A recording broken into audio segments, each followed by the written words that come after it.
Hey guys, welcome back to the channel. Today I'm kind of excited for this video. I've been working on a little project for about a month and a half now.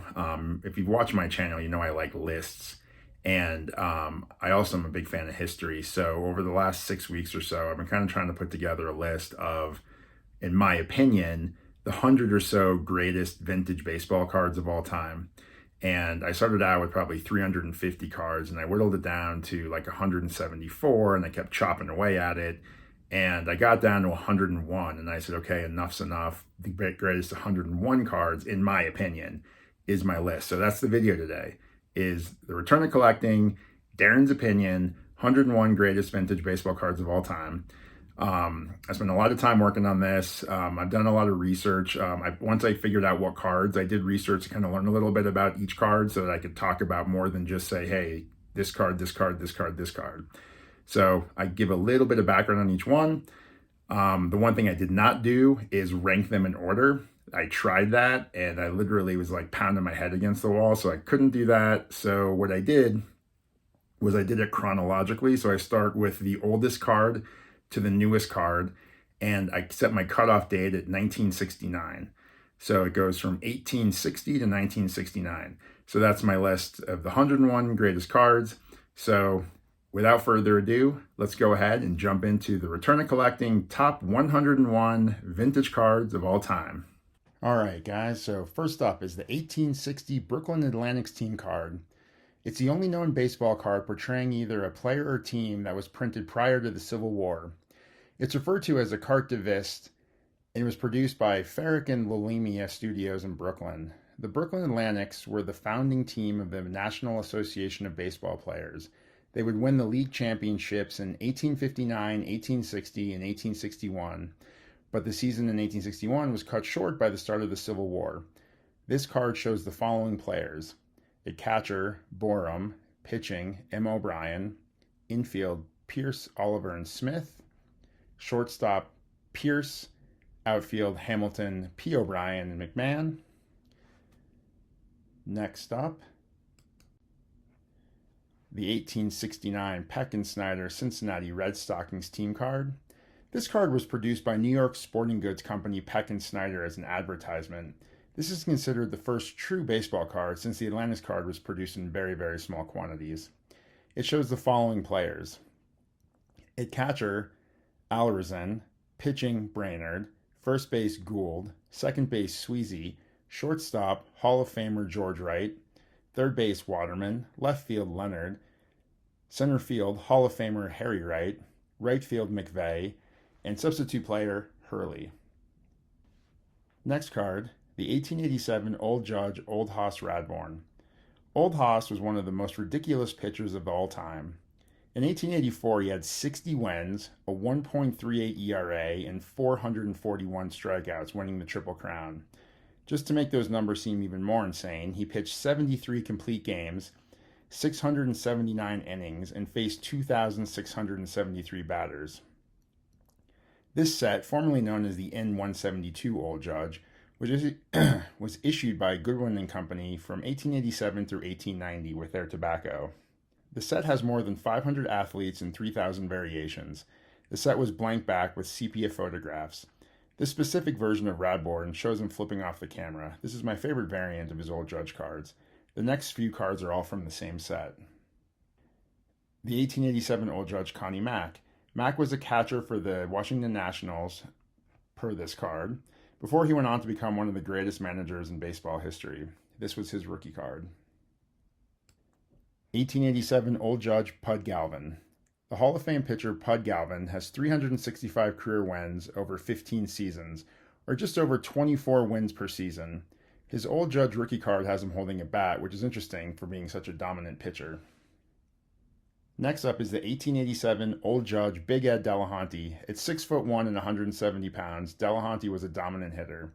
He batted over 400 3 times in his career, as well as led the league in hits once, doubles 5 times, triples once, home runs twice, RBIs 3 times, and stolen bases once.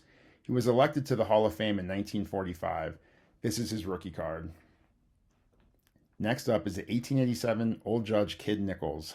Hall of Fame pitcher Kid Nichols had 362 career wins over 15 seasons. Like Pud Galvin, Nichols' rookie card shows the pitcher holding a bat. 1888 Goodwin champions Cap Anson. Hall of Famer Cap Anson was one of the best hitters of all time. He was the first member of the 3,000 hit club. He led the league in batting average 4 times and RBIs 8 times. His 3,435 hits puts him 7th all time. 1,999 runs scored puts him 9th all time. 2,075 RBIs puts him 5th all time. Though being an incredible hitter, unfortunately he was also the primary driver behind segregation in baseball. This set, the 1888 and 162 Goodwin champions, were sold in packs of Old Judge and Gypsy Queen cigarettes. The cards were all included colorful artist renderings of the athletes with a cloudy sky. The set consisted of 50 cards representing 18 different sports. 1888 Goodwin champions Tim Keefe. Hall of Fame pitcher Tim Keefe pitched 342 wins over 14 seasons, led the league in wins twice, ERA 3 times, pitched over 40 complete games 8 times, led the league in strikeouts twice, won the Triple Crown. His image on this card really pops between the blue sky and the red in his shirt. 1888 Allen and Ginter King Kelly. Hall of Famer Mike King Kelly led the league in runs 3 times, doubles 3 times, and batting average twice. This card was made towards the end of his career, but the image is beautiful. The Allen and Ginter set, like the Goodwin champions, consisted of 50 cards. It was a lithograph, but showed the likeness of the athlete at the top and their name, Allen and Ginter, at the bottom. 10 of the 50 cards were baseball players, but the set also included Buffalo Bill Cody and Annie Oakley, among others. The 1893 Just So Cy Young. This is considered the all-time win leader's rookie card. It is exceptionally rare, with only one known example. The cards were distributed with packages of Just So tobacco. The set only pictured players from the Cleveland Spiders, so the set was small with only 16 cards. The design was simple, with sepia image, and their name towards the bottom. DT stands for Denton True, which was Cy Young's real name. Cy is short for Cyclone.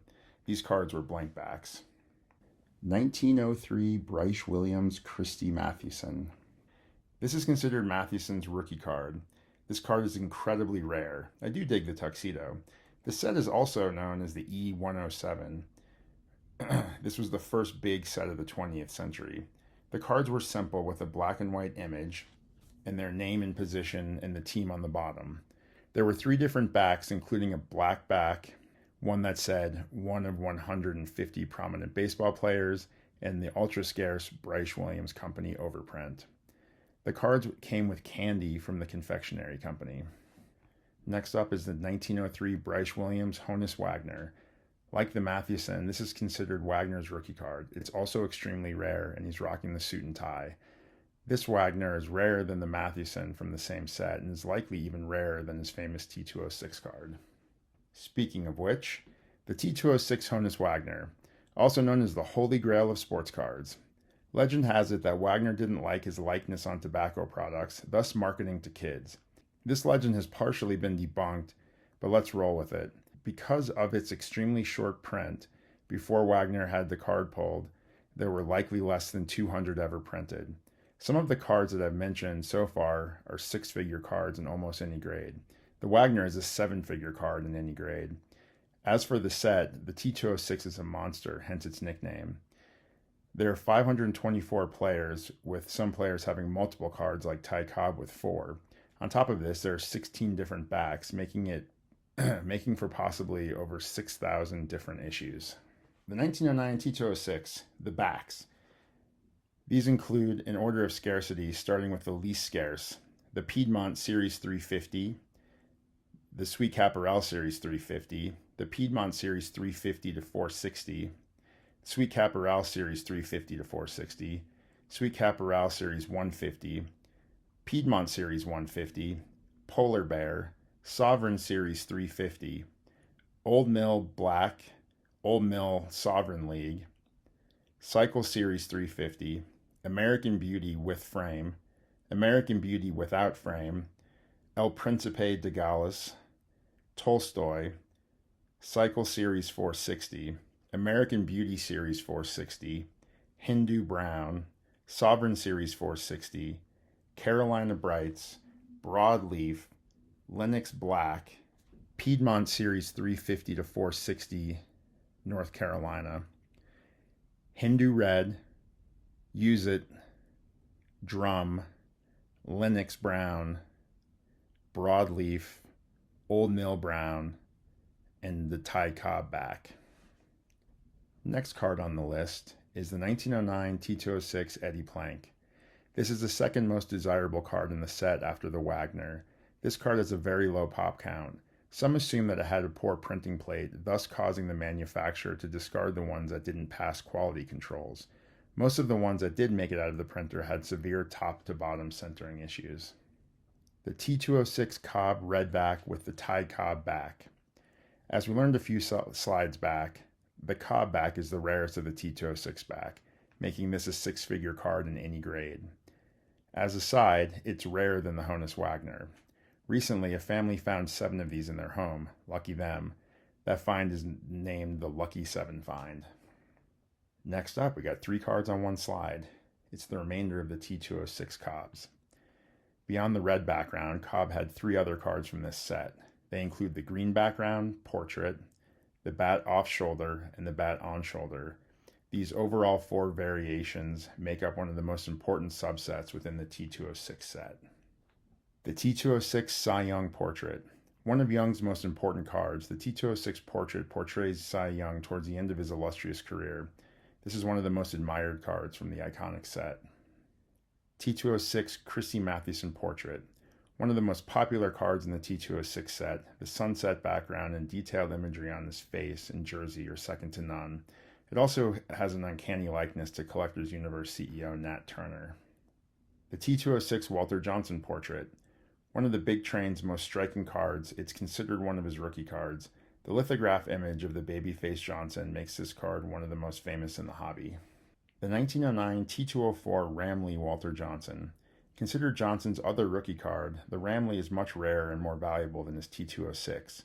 Though the image of Johnson is nicer on the T206, in my opinion, the T204 Ramley set was sold by Ramley Tobacco, a subsidiary of Mentor Companies of Boston. At the time, Turkish tobacco was popular, and the largest brand was Ramley, spelled with an EH instead of a Y. Mentor then created Ramley with a Y to steal some brand loyalty. It worked. Ramley with an EH had to change their name to Helmar, which is a palindrome of Ramley. The new reverse spelling helped them keep market share. I digress. The Ramley with a Y card had an intricate gold design on the front with the black and white formal picture of the ball player. Their name, position, and team were on the bottom. The 1909 E92 Honus Wagner. Personally, this is my favorite image of Honus Wagner on any of his cards. The lithograph has a beautiful background as well as a great throwing image of Wagner. The E92 set is a candy set that was offered by 4 companies: Dockman & Sons, Crafts Cocoa, Crofts Candy, and Nadia Caramels. It's spelled with a J but pronounced like an I. The Croft Candy set came in black, blue, and red. The Dockman was the most common back. The other 3 were exceedingly rarer, the red Crofts being the rarest. The set included between 40 and 62 players, depending on the backs, including some of the greatest players of the era.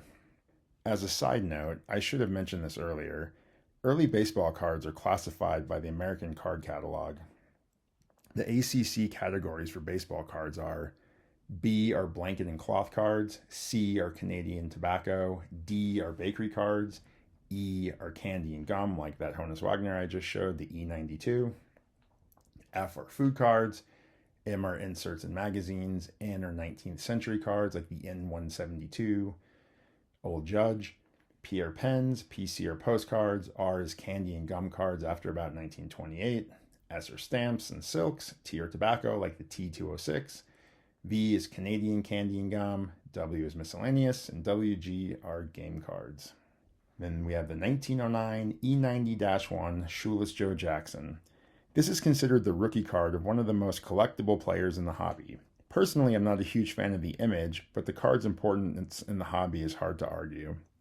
I do like the background coloring, I just don't like that it looks like he's wearing lipstick. The E90 American Caramel set is one of the most popular early candy issue sets. The cards are revered for their sharp coloring and usually beautiful imagery.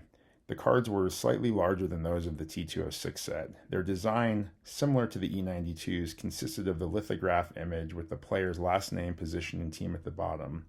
They are notorious for having formatting issues. Next up is the 1910 Orange Border Ty Cobb. This rare card of the Georgia Peach was printed on candy boxes that displayed the words American Sports and Candy and Jewelry. It was issued in 1910 by the George Davis Company, Inc., P.R. Warren Company of Warrenville, Lowell, Massachusetts. This issue was known as the W500 set. It was hand-cut from the boxes and has a blank back. This card is insanely rare. 1910 Old Mill Shoeless Joe Jackson. This is probably Joe Jackson's most revered card. Though not his rookie card, it was a minor league card. Jackson played for the New Orleans Pelicans between his stints for the A's and the Naps. The image, in my opinion, is much nicer than the E90-1 rookie card that we saw already. The Old Mill set, known as the T210 set, was a set featuring 640 minor league players across 8 different series. The Jackson is the most important card in the set by far. The design was a black and white photo with red borders. The players' names and team were on the bottom. The red borders make these cards extremely... This Jackson is incredibly rare. The 1911 D304 Ty Cobb. An incredibly rare set of bakery cards issued in loaves of bread. The Cobb is a standout card of the set. It's one of the best looking Cobb issues in my opinion. These were lithographs featuring the player image on the front with their name and team on the bottom. The backs included Martin's Bakery, Buttercrust, Bruner's, Weber Bakery, and General Baking. These are all incredibly rare, but the Martin's, Weber, and General Baking are the hardest to find. 1914 Baltimore News Orioles Babe Ruth. This is Babe Ruth's pre-rookie minor league card. It is extremely scarce. The set printed by the Baltimore News consists of 11 players, each with a blue and red version. They have the player's image, name, position, and league, international or federal, on the front. On the back, they have the team schedule and an advertisement for the Baltimore News. An SGC graded 3 recently sold for $7.2 million. Next up is the 1914 Cracker Jack Christy Mathewson. This is the most special card from one of the most special sets of all time. The in-action horizontal image of the greatest pitcher of his era is stunning. An interesting fact about the 1914 Mathewson, he's the only player that shows up in the 1914 and 1915 sets that has a completely different pose between the two.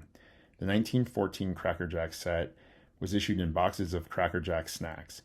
It's one of the very few caramel issues not referred to by its E-card moniker, though it does have an E145, if you care to know.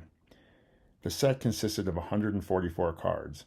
They had white borders with bright red backgrounds. They said Cracker Jack ball players at the top, with color drawings of the players in the center.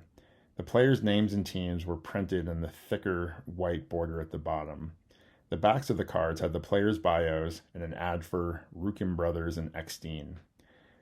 As mentioned earlier, the 1914 and 1915 issues had almost identical images on the front, but the backs of the 1915 sets were inverted. These cards were notorious for having caramel stains on them. The 1914 Cracker Jack Joe Jackson, probably the second best card from the set after the Mathewson and likely Jackson's second most sought after card after his Old Mill. The red background looks absolutely stunning with his in-action pose. The 1914 Cracker Jack Ty Cobb. One of Cobb's best looking cards in my opinion, the pose with the red background is stunning. The 1914 Cracker Jack Honus Wagner. Though not as stunning as the previous 3 due to the portrait pose, this is a great looking card and one of the greatest of all time from one of the most significant sets of all time. Next up is the 1916 M1014 Babe Ruth. This is my favorite baseball card. This is Babe Ruth's rookie card. It is an awesome in-action pose of a young Bambino pitching for the Red Sox. It was issued by the Sporting News in 1916. The series consisted of 200 cards, each with a white border with a thin black border and a black and white picture of the player with their name, position, team, and card number at the bottom. The backs were either blank, had a Sporting News advertisement, or carried an ad for a third party. The 1917 E135 Babe Ruth. An iconic image of the Babe pitching. The E135 set also known as the Collins McCarthy set, was issued by Collins Candy of San Francisco. A cool fact about these, Collins referred to the 200 players in the set as the Hall of Fame. This issue came out about 19 years before the founding of the actual Baseball Hall of Fame. Another interesting fact about the issue was that it was printed on behalf of other companies whose backs included the Boston Store, Standard Biscuit, Wheel Banking, and Merchant's Bakery. The 1917 E135 Joe Jackson. A great image of Joe Jackson later in his career, just a few years prior to the Black Sox scandal. And the 1917 E135 Rogers Hornsby, the rookie card of one of the greatest hitters of all time. The 1921 E121 Babe Ruth. This image is so iconic they use it again. What I love about the image this time is that he's wearing a Red Sox jersey, but the card refers to him as a Yankee. The beginning of the longest feud in sports history. This set was issued by American Caramel. It had a look similar to that of E135, but without the number on the bottom. American Caramel printed that there were 80 different cards issued, but there were closer to more like 120. There were two different backs to the cards, both saying American Caramel, but the rare one referenced the number 80. The 1921 Frederick Photo Babe Ruth. One of the rarest cards, the 1921 Frederick Photo is similar to the E121. He's wearing a Red Sox uniform, but says New York. The set was released by a Sacramento-based photo company called Frederick Photo Photography Studio. It consists of more than 100 cards of major leaguers, as well as members of the Sacramento Senators of the Pacific Coast League. The cards were black and white photos of the players with their name, team, and Frederick Photo printed on the front. It's not known why or how these were distributed, and they are incredibly rare. The 1925 Exhibits Lou Gehrig. The rookie card of the Iron Horse. The image of Gehrig swinging is awesome. The set issued by Exhibits Postcards featured black and white images of the players with their names, position, team, and Made in the USA in a box in the lower portion of the card. The 1932 U.S. Caramel Babe Ruth. Ruth's first major issue card. This is the last card in the set, so it's challenging to get one in good condition. The set consists of 32 cards issued by U.S. Caramel. It consists of athletes across all sports. The card utilizes a red background with white border and white name on top. The athlete's bust is prominent in the center of the card. The back of the card has the player's bio as well as an overview of the U.S. Caramel giveaway. If you returned the complete set, you got a free baseball. If you returned 3 complete sets, you got a free glove. As such, it's difficult to find the set, especially in good condition. 1932 U.S. Caramel, Lou Gehrig. Gehrig's first major issue card. It's nearly as difficult to find in a good condition as the Babes. The 1933 Goudey Napoleon Lajoie. One of the most significant cards in the hobby. It's the rarest card from one of the greatest sets of all time. Goudey numbered 240 cards for the set, but didn't include card number 106. When early set collectors realized this, they would write to Goudey, and Goudey would mail them card 106, which was this Napoleon Lajoie. The card would usually be paper clipped to a letter, so they would have a spider wrinkle in the corner. The set itself, issued by Goudey Gum Company, initiated the golden age of baseball cards. The bright colors and great images fostered a new era of eye appeal. The card front design had a white border, colorful backgrounds, both portrait and in action images, and players' names. Most cards had a red block at the bottom that said Big League Chewing Gum. Cards printed later in the year did not. The backs had player bios in green, as well as more chewing gum advertising. The 1933 Goudey Babe Ruths. The monster 1933 Goudey set would likely not hold its place in sports card history if it wasn't for the quadfecta of Babe Ruth cards. Numbered 53, the yellow, which is the rarest. Number 144, the full body. Number 149 is red. And number 181, the green. These are some of the most sought-after cards of the great Bambino and are definitely his most sought-after playing days cards. 1933 Goudey Lou Gehrig's. Like Ruth, Gehrig had multiple cards in the set. Unlike Ruth, both of his cards had the same image. He had cards numbered 92, the darker blue, and 160, the lighter blue, in this example, but in reality, they are literally identical. Both have a great action pose of the Iron Horse. 1933 Goudey Jimmy Fox. The first major release of one of the greatest power hitters of all time. His likeness really pops against the yellow background.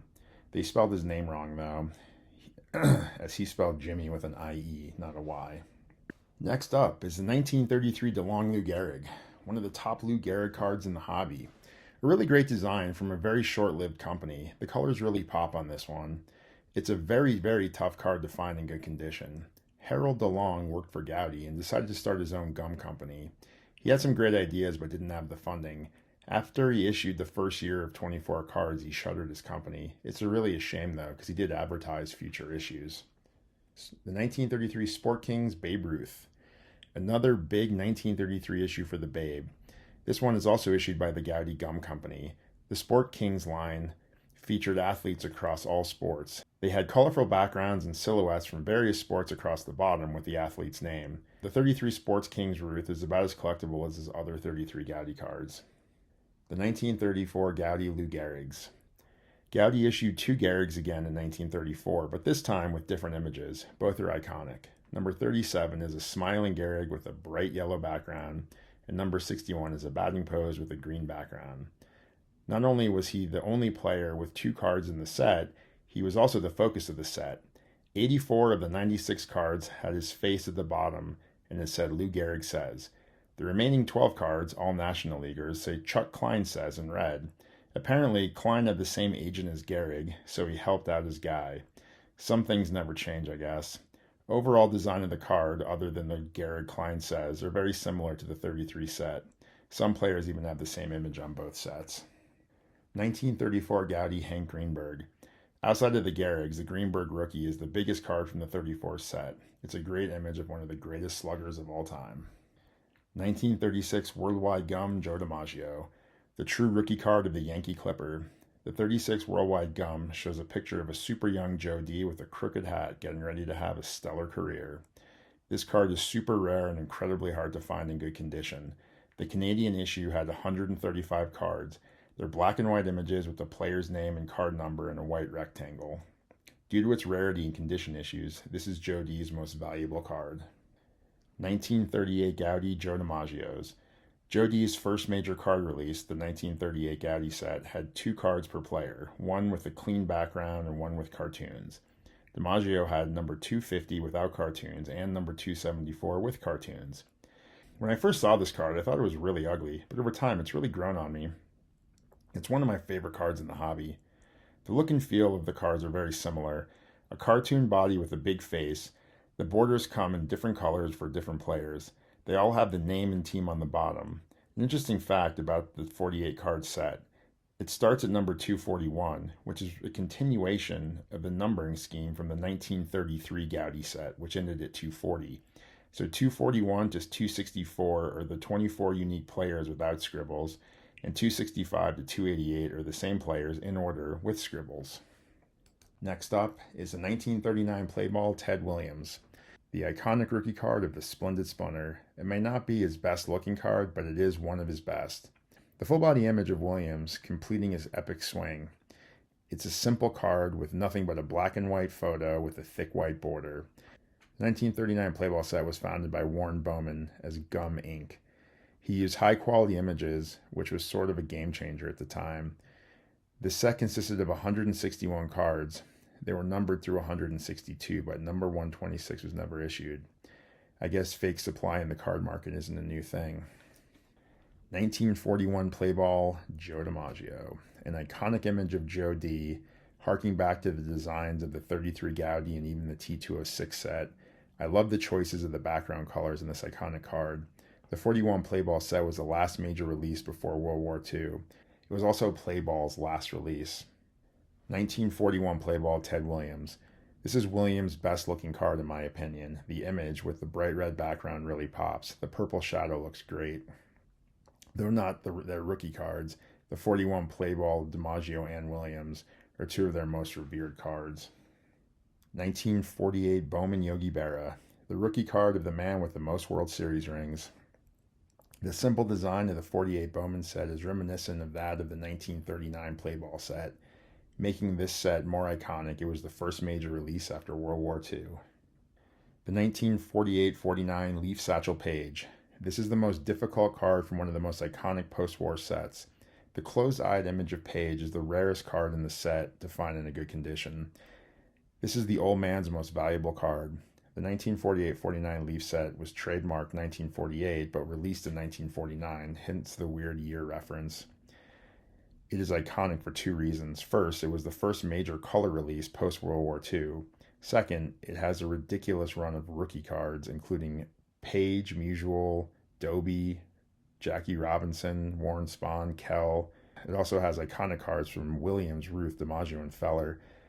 The design was mid to low quality imagery, in most cases with bright color backgrounds. The players' names are on a different colored plate at the bottom of the card. These cards are notorious for centering and printing issues. The 1948-1949 Leaf Jackie Robinson. Though not his best looking card, it's definitely his rarest and most valuable card. Many consider this to be the rookie card of the most important player in the history of baseball. It's a very difficult card to find in high grades, but when one does come up for sale, they sell for more than a nice house. 1948-49 Leaf Stan Musial. One of two rookie cards for Stan the Man, the better looking in my opinion. Personally, I think this is one of the best looking cards in the set. I really like how the red on the jersey pops off the blue background. The 1948-49 Leaf Larry Doby, the rookie card of the first African American in the American League. This card is a short print, so it's more difficult than the average difficult card in the set. 1948-49 Leaf Ted Williams. It's my second favorite looking card in the set after the Musial. The opposite color scheme of the Musial, the blue really pops off the red background. This is one of those cards that when you see it in person, it looks so much better than when you see a picture of it. 1948-49 Leaf Joe DiMaggio, the last major release for Joe D. It rounds out my favorite cards from this really important Leaf set. 1949 Bowman Jackie Robinson. Robinson's other major release rookie card. I like the look of this one much better than the Leaf. This one is much less rare and much easier to pick up at a more reasonable price point. Plus, I love the red background. This set consists of 240 cards issued by the Bowman Gum Company. They added color to make the 1949 set pop more than their 48 set did, like the Bearer rookie. Cards numbers 1 through 108 did not have the names on the front. Cards 109 and up had a rectangle with the player's name. 1949 Bowman Satchel Paige. Obviously, it's a high number card because there's the name. Like the Robinson, this is Page's other major release rookie card. It's much easier to find than his Leaf, just like the Robinson. Plus, the image is much nicer, just like the Robinson. But they did spell his name wrong. They put 2 L's, Satchels. The way he spelled Satchel was with 1 L. Next up is the 49 Bowman Roy Campanella, the rookie card of one of the best catchers of all time. His career was cut short when a car accident left him paralyzed from the waist down. In his 9 full seasons with the Dodgers, he won 3 MVPs. Need I say more? 1950 Bowman Jackie Robinson, one of my favorite images of Robinson. I love the likeness and the background details. It's one of my favorite looking Robinson cards. The imagery on the 50 Bowman set really moved the needle.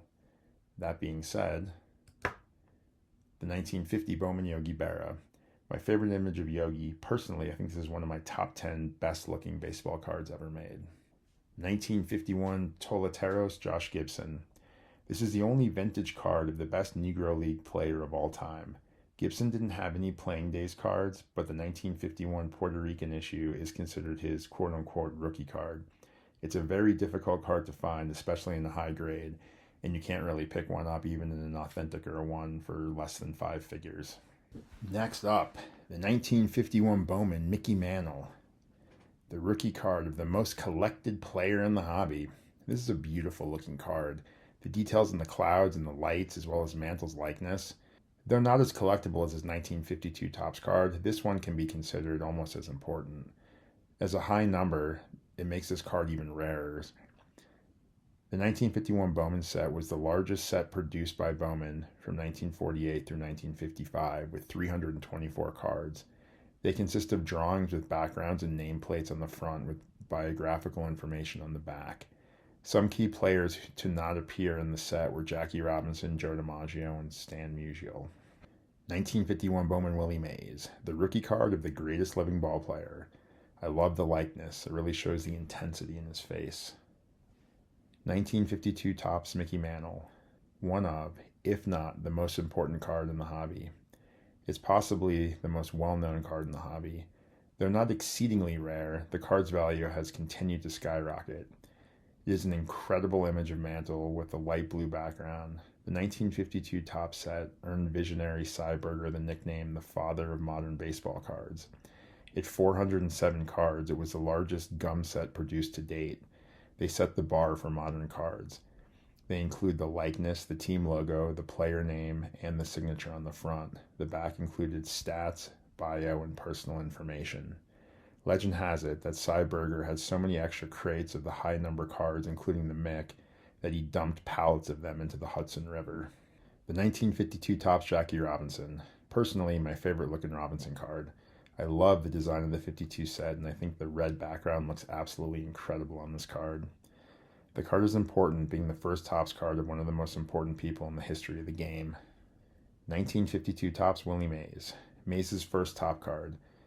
Not my favorite image of him, but one of those cards, like the Leaf Williams, that looks so much cooler in person than in pictures. It's the second biggest card from the 52 Topps set. 1952 Topps Eddie Mathews. The biggest rookie card from the 52 Topps set. Hall of Famer Mathews card was number 407, the last card in the set. When kids put their cards in rubber bands, this one usually got the most damage. Plus, they are notorious for having centering issues. A good condition Mathews rookie card is highly desirable.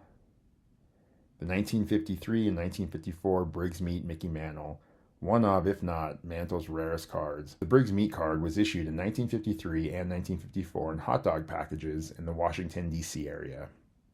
The 40 card set included 28 players from the Senators and 12 cards from the different New York teams, the Giants, the Yankees, and the Dodgers. The New York players only included names and signatures, where the Senators had some biographical information. These were blank back, hand-cut cards that were almost impossible to find and almost non-existent in even medium condition. 1953 Topps Mickey Mantle. One of the Mick's best-looking cards. The image is very accurate and detailed. This is a tough card to find in good condition due to chipping around the red border. This set almost never happened. Bowman sued Topps after the successful 1952 set for player contract violations. Luckily, the U.S. Second Circuit Court of Appeals dismissed the case. The 1953 Topps Satchel Paige, one of my top 10 best-looking cards in the hobby. I just love this image of Satchel. Like the 49 Bowman, they spelled Satchel wrong. This card is also significant, being the last playing days cards of his. Like the Mantle, this is a tough one due to the chipping around the red border. 1953 Bowman Pee Wee Reese. Nothing super significant about this card other than being possibly the best looking baseball card ever made. This is a true piece of art. 1954 Stollmeyer Franks Mickey Mantle. Possibly Mantle's second most rare card after the Briggs Meat. He had a few different Stollmeyer issues, but the 54 was the rarest. They were issued in packs of hot dogs, so they had rounded corners and thick wax coating to protect them. The 54 set had yellow borders. They featured the likeness on the front with the name and facsimile autograph. The backs had stats and advertisements. Like the Briggs Meat, these rarely if ever come up for sale, and when they do, they break records. 1954 Wilson Franks Ted Williams. One of Williams' rare cards, nothing better than a pack of hot dogs next to his head. These were distributed by Wilson & Company out of Chicago. As a regional producer, the cards were rare. These cards are super condition sensitive since they were in contact with hot dogs. Some unused were found about 30 years ago, but that's a tougher one to gauge since the rarity was based on the condition after being soaked in raw hot dog juice. The cards had a photo of the ball player on the front with their facsimile auto, their name, position, team, and hot dog pack image. The back had their personal info, bio, and 1953 stats. 1954 Topps Hank Aaron. The rookie card of the true home run king. One of the most iconic cards in the hobby. The orange background really makes the card stand out. The 1954 Topps set was interesting for not having a top border. Player color torso image with the black and white full body, team logo, name, position, team, and facsimile auto on the front. The 54 Topps set is iconic due to the number of Hall of Fame rookie cards in the set. 1954 Topps Ernie Banks. The rookie card of Mr. Cub, aka Greg's Grail card. It's the second most iconic card in the 54 set. The image of a smiling Banks is fantastic. Plus it's a little easy on the centering since the background color is white. Had to include this one on the list. 1954 Bowman Ted Williams. Williams was planned to be card number 66 in the 54 Bowman set, but was under contract with Topps. Due to the contract dispute, Bowman only printed a very limited number of the Williams cards before halting production and replacing number 66 with Jim Pearsall. The image of an aging Williams against the bright blue sky and the pink signature block makes her an epic looking card. 1954 Dandy Mickey Mantle. We've had some Mantle meat cards, so now it's time for a potato chips card. If you notice, the image on the Briggs meat and the Stahlmeyer and the Dandy are all the same. Not nearly as rare as the meat issues, this one is still not very common. The real draw to this one, like the opposite of the Williams, Mantle had signed with Bowman and not Topps. Many collectors prefer the look of the Dandy to his 54 Bowman. Using what we'll call the meat image, the Dandy adds a nameplate with the Dandy logo in red, which really pops. 1954 Red Heart Mantle. Mantle's Red Heart dog food card is a great looking card. Reminiscent of his 52 Topps, his image holding a bat with a blue background really pops, especially the gold diamond nameplate. This is his most popular non-standard card with collectors due to its higher population count and good looks. 1955 Topps Roberto Clemente. Clemente's rookie card is a monster card in the hobby. One of the most popular cards with collectors, it holds a place in most of our hearts. Clemente's life story is so incredible, coupled with his incredible talent on the field. There's no way his rookie card didn't make this list. 1955 Topps Sandy Koufax. The rookie card of the left arm of God. Like Clemente, it's one of the biggest golden era rookie cards in the hobby. 1956 Topps Mickey Mantle. I love the look of this card. The smiling Mick, the fans in the background, even how the red and yellow pop. Plus, it's his first Topps card since 1953. 1959 Topps Bob Gibson. It's an iconic rookie card of one of the greatest pitchers of all time, plus the pink is epic. This Pepto-Bismol card had to make the list. 1963 Topps Pete Rose, the ugliest card on the list. The floating heads card is so bad it's good. Super generic with no branding, strange color combo with the blue on top, just not very appealing, other than being the rookie card of the all-time hit king. Plus, this one is very condition sensitive with the blue border. It's a card that I, hate to love. 1967 Topps Tom Seaver. Tom Terrific's rookie card, one of the best rookie cards of the 1960s, one of the best pitchers of all time, had to include this one on the list. 1968 Topps 3D Roberto Clemente. Topps tried to be cutting edge in 1968 when they created a test set of cards with a blurred background, plastic fronts, and a 3D look. They did a test run of 12 players, but none are close to as in demand as the card of Roberto Clemente. For Clemente collectors, this is the holy grail. With less than a few hundred known to exist, this is the rarest of Clemente's cards. Plus, it's high up on the list of my buddy Theo and Lou Rock's lists of all-time grail cards, so it had to be included on this one. 1968 Nolan Ryan. If you watch my channel, you know why this one's here. If you haven't watched my channel, thanks for checking out the video. Ryan is my favorite player to collect, and his rookie card is my favorite card in my collection. Check out my top 50 cards in my collection video from December and fast forward to number 1. 1968 Topps Johnny Bench, the rookie card of the greatest catcher of all time and the second best card of the 1968 set. Had to put this one on the list. And lastly, the final card on the list, the 1969 Topps Reggie Jackson. Mr. October's rookie card has to be on the list. He was such a dominant force when he played. He's also such a dominant personality. Love him or hate him, you have to respect a man that speaks out against injustices the way that he does. Plus, I love the look of this rookie card. All right, guys. Well, I hope you enjoyed that video as much as I enjoyed making that video. Yeah, I know it was longer than the typical video that I do, so I hope you stuck around. If you did, I really appreciate it. I hope you enjoyed the video. I hope you learned a little something from the video. I know I learned a ton from it. When I got back into the hobby, I knew a lot about like the real famous vintage cards, right? I knew about the 33 Gaudy set. I knew about the 52 Topps set. I knew about the T206s. But since I've been back in, I have learned so much about so many other sets. And watching your guys' channels, I've just learned a ton, and I appreciate that, right? And I think, and that's one of the reasons I want to put this together. So if there's new people to the hobby, new people to YouTube that kind of had a background like I did, where they knew a lot about like the real famous iconic cards, watching something like this could help them maybe kind of expand their idea of what would be considered an iconic card. So I did want to thank a couple channels that helped me expand my horizons watching their videos. So I want to thank Dave Blue Jacket 66. I want to thank Mr. Mangini.